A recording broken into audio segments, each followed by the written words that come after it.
नमस्कार दोस्तों, welcome to EasyJet computer. मैं हाजिर हूँ फार्मूलों के बाद एक्सेल के टूल्स की क्लास लेके। तो चलिए स्टार्ट करते हैं आज की क्लास को। जैसे कि आप देख रहे होंगे कंप्यूटर स्क्रीन पे, यहाँ पे मेरे पास एक मार्कशीट का डाटा है जिस पे कि मैंने एक मार्कशीट क्रिएट कर रखी है। आप एक्सेल के अंदर कोई भी डाटा क्रिएट करते हैं, कोई भी फाइल बनाते हैं, जब आप उसका प्रिंट प्रीव्यू देखते हैं, यहाँ पे हम इसका प्रिंट प्रीव्यू चेक कर रहे हैं। जब हम उसका प्रिंट प्रीव्यू देखते हैं तो प्रिंट प्रीव्यू ये देखेंगे कि जो भी हम डाटा बनाते हैं, जो भी हम डाटा टाइप करते हैं, तो सिर्फ हमारा डाटा ही प्रिंट में आता है। एक्सेल में जो हमारी टेबल दी हुई होती है वो टेबल प्रिंट में नहीं आ रही होती है।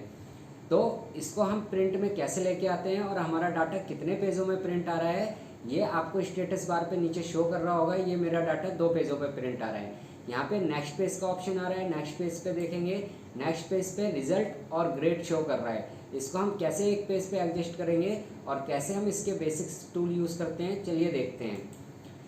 तो सबसे पहले हमारा जो फंडामेंटल में टूल है, फ़ॉन्ट वाले टूल देखेंगे। सबसे पहले अगर आपको अपने टेक्स्ट का फ़ॉन्ट चेंज करना है तो फ़ॉन्ट चेंज करने के लिए आपको यहाँ पे फ़ॉन्ट के ऑप्शन दिए हैं। कोई भी आप फ़ॉन्ट सेलेक्ट कर सकते हैं यहाँ से। जैसे यहाँ से मैंने इसको एरियल ब्लैक में कन्वर्ट कर लिया है या एरियल में रख लिया इसको। सेकंड, आपको साइज़ इंक्रीज डिक्रीज़ करने का दिया है। साइज़ आपको कितना घटाना है या बढ़ाना है, अपने हिसाब से यहाँ पर आप साइज़ को घटा बढ़ा सकते हैं। दूसरा, इसके बगल में 2 टूल और दिए हुए हैं जो कि साइज़ इंक्रीज़ और डिक्रीज़ करने के लिए दिए हैं। यहाँ से आप साइज़ को इंक्रीज़ करेंगे, फ़ॉन्ट का साइज़ आपका बढ़ाएगा, और यहाँ से फ़ॉन्ट का साइज़ आपका डिक्रीज़ यानी फ़ॉन्ट का साइज़ घटाएगा। दूसरा, आपको कोई भी हेडिंग बोल्ड करनी है, डार्क करनी है, तो बोल्ड करने के लिए आप Ctrl+V या बोल्ड पे क्लिक करेंगे, बोल्ड हो जाएगा वो आपका। सेकंड दिया हुआ है आपका इटैलिक करने के लिए। इटैलिक करने से आपका टेक्स्ट तिरछा हो जाता है। अंडरलाइन करेंगे, अंडरलाइन करने से टेक्स्ट के नीचे आपके पास अंडरलाइन आ जाती है। अगर आप किसी टेक्स्ट को अंडरलाइन करते हैं तो सिंपल सी चीज़, उसके नीचे अंडरलाइन तो आती ही आती है, साथ के साथ यहाँ पे एक छोटा सा एरो दिया है जिस पे आप क्लिक करेंगे तो नीचे देखेंगे यहाँ पे आपको डबल अंडरलाइन का भी ऑप्शन दिया गया है। तो आप यहाँ से डबल अंडरलाइन भी लगा सकते हैं। इस पे से क्लिक हटाएंगे तो अंडरलाइन आपकी हट जाएगी। ऐसे ही अगर आपको अपने टेक्स्ट को कलर करना है तो यहाँ पे आपको टेक्स्ट कलर दिया है, जहाँ से आप अपने टेक्स्ट का कलर चेंज कर सकते हैं। जैसे मैंने इसको रेड कर दिया है। अगर आप अपने सेल में कलर फिल करना चाहते हैं तो आप अपने सेल एरिया को सिलेक्ट करेंगे, और सेल एरिया को सिलेक्ट करने के बाद आप यहाँ से आप कोई भी कलर इसके अंदर फिल कर सकते हैं। जैसे मैंने यहाँ पे एक लाइट कलर कर दिया है, और हेडिंग को सिलेक्ट करके मैं इसमें एक डार्क कलर फिल कर देता हूँ। दूसरी चीज़ आप यहाँ पे देखेंगे, जब हम प्रिंट प्रीव्यू देखते हैं, आप प्रिंट प्रीव्यू में सेम चीज़, जैसे कि पहले मैंने आपको बताया था कि जो भी हम डाटा क्रिएट करते हैं, सिर्फ वो डाटा टाइप किया हुआ डाटा आता है, या जिसको हमने कलर किया है वो कलर किया हुआ डाटा आता है। बेसिकली यहाँ पे क्या है, टेबल नहीं बनी हुई आ रही है। जैसे हम प्रिंट प्रीव्यू देखते हैं, प्रिंट प्रीव्यू देखते ही आपको यहाँ पे एक डॉटेड लाइन दिखाई देगी जिसको हम प्रिंट एरिया बोलते हैं। प्रिंट एरिया आपको क्या शो करता है, ये आपको ये बताता है कि आपकी पेज की विड्थ और हाइट कितनी है, यानी आपकी पेज पे एक पेज पे कितना डाटा आ सकता है। तो हमारा जो एक पेज का डाटा आ रहा है वो आई नंबर कॉलम तक आ रहा है, और नीचे अगर हम जाएंगे इसको तो हमारे पेज का जो हाइट है वो 47 नंबर रो तक आ रही है, यानी 48 नंबर रो से अगर हम कुछ भी टाइप करते हैं तो वो हमारा नेक्स्ट पेज पे आ जाता है। अब इसको अगर आपको मैनेज करना है तो आप अपने कॉलम को थोड़ा थोड़ा छोटा कर सकते हैं ऐसे, जैसे कि मैं यहाँ पे कर रहा हूँ। अपने कॉलम को यहाँ से थोड़ा सा छोटा कर लिया है। अभी भी हमारे 2 कॉलम से एक कॉलम प्रिंट एरिया से बाहर आ रहा है, तो आप अपने कॉलम को, जिस भी कॉलम में थोड़ा सा जगह एक्स्ट्रा है, आप उसको यहाँ से ऊपर से कॉलम को थोड़ा सा छोटा छोटा कर लें, जिससे कि आपका जो डाटा है वो प्रिंट एरिया के अंदर आ जाए। तो आप ये देखेंगे कि मेरा सारा का सारा जो डाटा है वो प्रिंट एरिया के अंदर आ गया। अब अगर मैं इसका प्रिंट प्रीव्यू देखता हूँ तो मेरा जो डाटा पहले 2 पेजों पे प्रिंट आ रहा था, आप स्टेटस बार पे देखेंगे प्रीव्यू पेज 1 of 1, यानी एक ही पेज पे आ रहा है। यहाँ पे नेक्स्ट पेज का या प्रीवियस पेज का कोई ऑप्शन नहीं आ रहा है, यानी हमारा जो डाटा है वो एक ही पेज पे आ रहा है। सेकंड चीज़ कि अगर आप ये टेबल को, जो आपकी टेबल यहाँ एक्सेल पे शो कर रही है लेकिन प्रिंट में शो नहीं कर रही, तो उसके लिए आप यहाँ से बॉर्डर टूल का यूज़ कर सकते हैं। आपने ये बॉर्डर टूल MS वर्ड के अंदर सीखा होगा, इसको मैं यहाँ पे रिपीट करा रहा हूँ। अगर हम अपने डाटा को प्रिंट में लाना चाहते हैं, यानी डाटा को टेबल में कन्वर्ट करना चाहते हैं, तो आप बॉर्डर पे जाके यहाँ से ऑल बॉर्डर पे क्लिक करेंगे तो आप देखेंगे ये सारी की सारी जो टेबल है वो बॉर्डर में कन्वर्ट हो गई है। और जैसे ही हम इसका प्रिंट प्रीव्यू चेक करेंगे तो प्रिंट के अंदर ये बॉर्डर शो होने लग रहा है। तो बॉर्डर के अंदर और भी ऑप्शन है, उसको चेक कर लेते हैं। जैसे अगर आपको किसी सेल के टॉप पे बॉर्डर चाहिए तो सिर्फ आपके पास टॉप पे बॉर्डर आएगा। अगर आपको किसी सेल के बॉटम में बॉर्डर चाहिए तो बॉटम में बॉर्डर आएगा। अगर लेफ़्ट चाहिए लेफ़्ट, राइट चाहिए राइट। अगर आपको किसी एरिया में सिर्फ आउटर बॉर्डर यानी सिर्फ चारों तरफ बॉर्डर चाहिए और बीच में बॉर्डर नहीं चाहिए तो आउटसाइड बॉर्डर का यूज़ करेंगे। तो आप देखेंगे यहाँ पे सिर्फ आउटसाइड बॉर्डर आ गया है। अगर आप जितने सेलों को सिलेक्ट करते हैं आप चाहते हैं उन सब पे बॉर्डर आपको चाहिए तो यहाँ पे आप ऑल बॉर्डर का यूज़ करेंगे तो वो आपके सारे सेलों पे बॉर्डर को शो करेगा। आप अगर कस्टमाइज बॉर्डर का यूज़ करना चाहते हैं यानी आप खुद बॉर्डर को ड्रॉ करना चाहते हैं तो आप बॉर्डर में सबसे नीचे वाले ऑप्शन में जाएंगे। यहाँ पे आपको मोर बॉर्डर्स का ऑप्शन दिया गया है। यहाँ से आप लाइन को सिलेक्ट कर सकते हैं कि आपको कैसी लाइन चाहिए, डॉटेड लाइन चाहिए, आपको लाइन पतली चाहिए, लाइन मोटी चाहिए, या आपको लाइन का कलर कैसा चाहिए। तो आप यहाँ से उस कलर को चूज़ कर सकते हैं, लाइन को सिलेक्ट कर सकते हैं और इसको ओके प्रेस कर सकते हैं। उसके आप बॉर्डर के अंदर जाएंगे, आपको यहाँ पे लाइन का ऑप्शन दिया है, ड्रॉ बॉर्डर का ऑप्शन दिया है। ड्रॉ बॉर्डर पे क्लिक करेंगे, आपके पास पेंसिल बनी आ जाएगी। अब जैसे ही आप इससे ड्रॉ करेंगे तो आप देखेंगे कि बॉर्डर आपका पहले जैसा ही आ रहा है। जो हमने बॉर्डर ऑप्शन का यूज़ करके लाइन का कलर या लाइन की विड्थ चेंज करी थी वो चेंज नहीं हुई है। तो उसके लिए आपको बॉर्डर लाइन में जाना है और यहाँ से बॉर्डर का कलर चूज़ करना है। दूसरा आपको नीचे इसी में ऑप्शन दिया है लाइन स्टाइल का, तो यहाँ से आप बॉर्डर की लाइन को चूज़ कर लीजिए। जैसे ये मैंने सबसे मोटी लाइन लेनी है।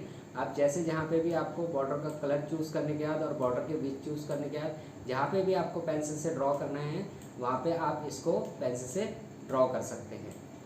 इसी में बॉर्डर सेक्शन के बाद हमारा नेक्स्ट आता है अलाइनमेंट का सेक्शन। अलाइनमेंट में आपको यहाँ पे 6 प्रकार के अलाइजन दिए होते हैं। MS वर्ड के अंदर आपको 4 प्रकार के अलाइजन दिए थे, लेफ्ट राइट सेंटर, और चौथा दिया था जस्टिफाई। जस्टिफाई में हम पैराग्राफ को दोनों तरफ से इक्वल कर सकते हैं। एक्सेल के अंदर हम कोई भी पैराग्राफ टाइप नहीं करते, इसीलिए यहाँ पे जस्टिफाई का कोई ऑप्शन नहीं दिया हुआ है। यहाँ पे जो 6 प्रकार के आपको अलाइजन दिए गए हैं इनका यूज़ करके देखते हैं। उसके लिए पहले मैं यहाँ से एक रो को बड़ा कर लेता हूँ जिससे कि आपको ये दिख जाए कि आपके सेल में ये 6 अलाइजन कैसे यूज़ होते हैं। लेफ़्ट राइट सेंटर तो आपको पता होगा, कोई भी हम टेक्स्ट लिखते हैं तो हमेशा लेफ़्ट साइड आता है और नंबर लिखते हैं तो हमेशा राइट साइड आता है। लेकिन अगर आप इसको अलाइजन से चेंज करना चाहते हैं तो इसको कर सकते हैं। जैसे अगर मेरे को इसको सेंटर में लाना है, ये सेंटर हो गया, राइट साइड करना है राइट हो गया, लेफ़्ट करना है वो आपसे लेफ़्ट साइड हो जाएगा। अब ये देखेंगे इस सेल के अंदर ये जो टेक्स्ट लिखा हुआ है, ये नेम लिखा हुआ है, ये बिल्कुल बॉटम में यानी नीचे लिखा हुआ है। अगर इसको मिडल में करना है, बीच में करना है तो ये हम सेंटर अलाइजन की जगह इसको मिडल अलाइजन कर देंगे। टॉप में टच करना है तो इसको टॉप में कर देंगे, ऊपर टच हो जाएगा, ये आपका बीच में आ गया और ये बॉटम में यानी ये नीचे आ गया। तो आप इन 6 तरह के अलाइजन को आप यहाँ पे इस्तेमाल कर सकते हैं।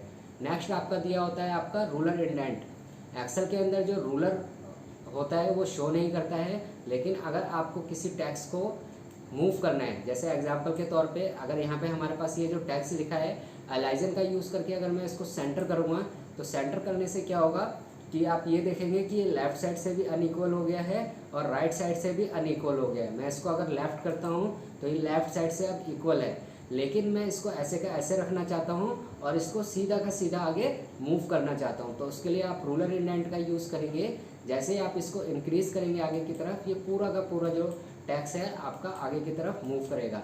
और अगर आप इसको डिक्रीज इंडेंट का यूज़ करेंगे तो ये पीछे की तरफ मूव करेगा। ये टूल आप तभी यूज़ करेंगे जब आपको पूरी लाइन को या पूरे कॉलम के टेक्स्ट को लेफ़्ट से राइट की तरफ मूव करना हो, या अगर राइट साइड है तो राइट से लेफ़्ट की तरफ मूव करना हो तो आप रूलर इंडेंट का यूज़ करेंगे। ऐसे ही आप यहाँ पे देखेंगे कि यहाँ पे एक नाम लिखा हुआ है संजीव।